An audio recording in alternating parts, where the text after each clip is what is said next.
Hey everyone, it's Deja from CrochetEverAfter.com. Today we're going to be making this little guy, Pip the Chick. He's a little Easter egg that is hatching a little early. He's very easy to do, no sewing required, great for beginner amigurumi makers. The link is below to download the pattern so that you can get started with me. And I'm going to show you the materials that I used in just a second. But let's get started on this fun little guy. Okay, we are going to start up with Pip the Chick, and the two yarns that I'm using, they're both a Knit Picks Dishy. One is a multi and one is just a solid color. I'm choosing these just because I like the color of the Dishy. It's 100% cotton. You could either use cotton or acrylic or really any kind of yarn you want. You'll see in other amigurumis that I use even mohair. So depending on the colors you like, what you want to accomplish, you can really use whatever you want. Whatever you substitute for, just make sure that your hook is small enough that your stitches are tight so your stuffing doesn't show through. So if you want to do the same exact one as me, go to knitpicks.com, grab the Dishy.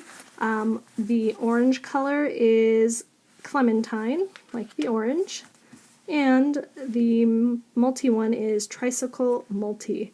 So these are both size 4 worsted weight, so if you want to substitute, that's a good one to look for as a worsted weight. So let's get started. We are going to start with the feet and beak with our orange color, so let's get started.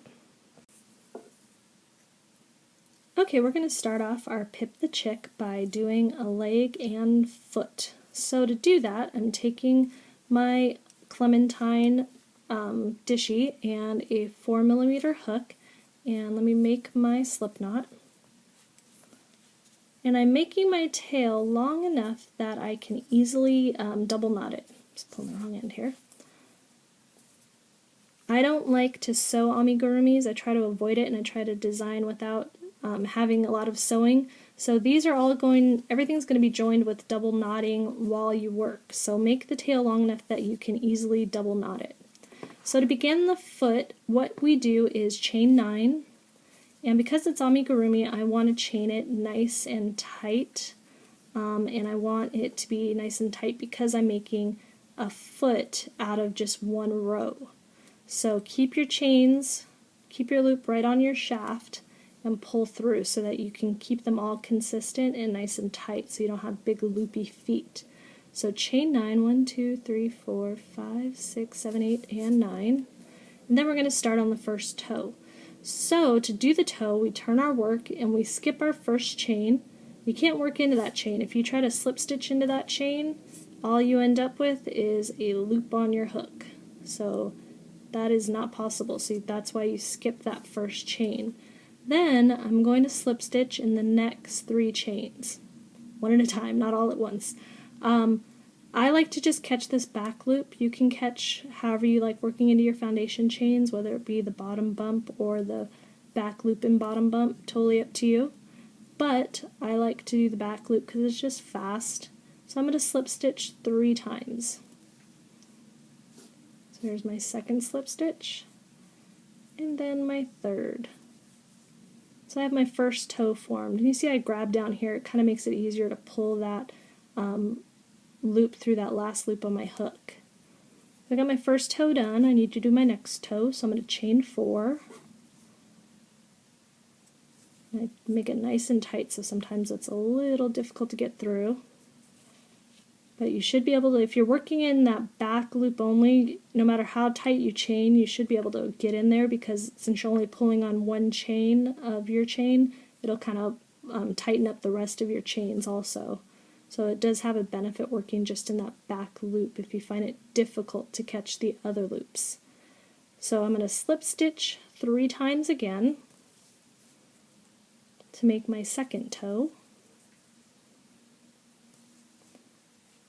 And I need one more toe for Pip. So I'm going to chain 4 again.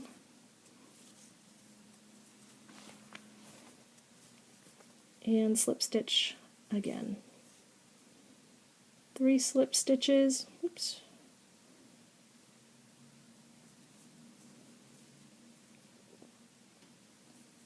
And then we're going to finish off the leg by slip stitching into the 5 chains that we haven't done anything to.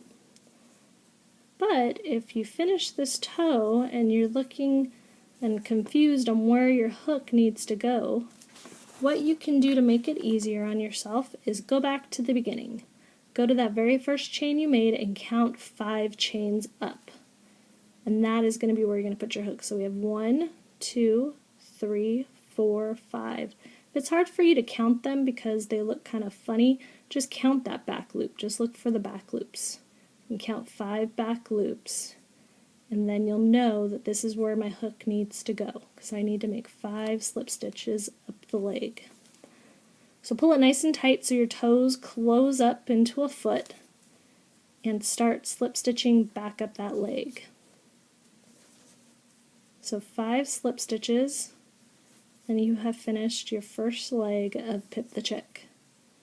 You're going to make a second leg the exact same way, pun intended, and we will meet up on the next tutorial to start working on the beak and the egg body. So to fasten this off, what I like to do is I just make another chain once I'm done and pull it long, and then I tighten it down. And I grab my scissors and cut that off.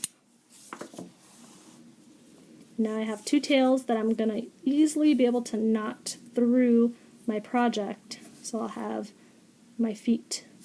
So go make your other foot and either click on the link to get to the next tutorial or meet us when you're done with that foot, and we'll start on the beak.